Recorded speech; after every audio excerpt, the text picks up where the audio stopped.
Hey guys, welcome back to another video and another video with the Bravo. This video will be probably really short.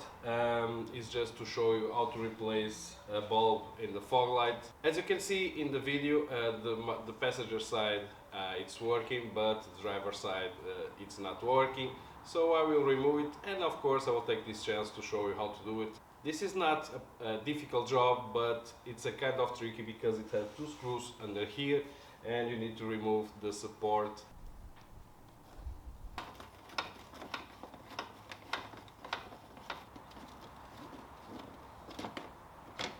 So after you remove this one, there is two more under here.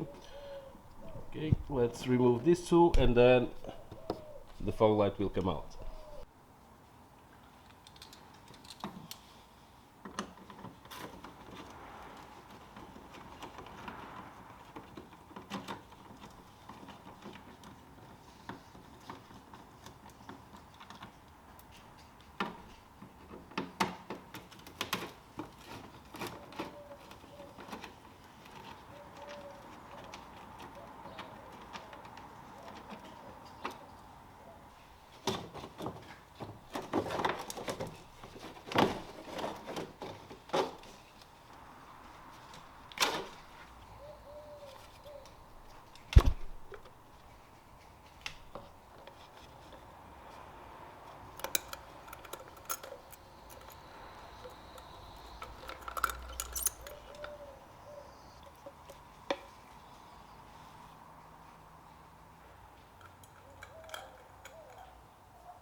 As you saw, it's pretty easy to install. It's just reverse process. So guys, thanks for watching, and as usual, see you soon. Stay tuned.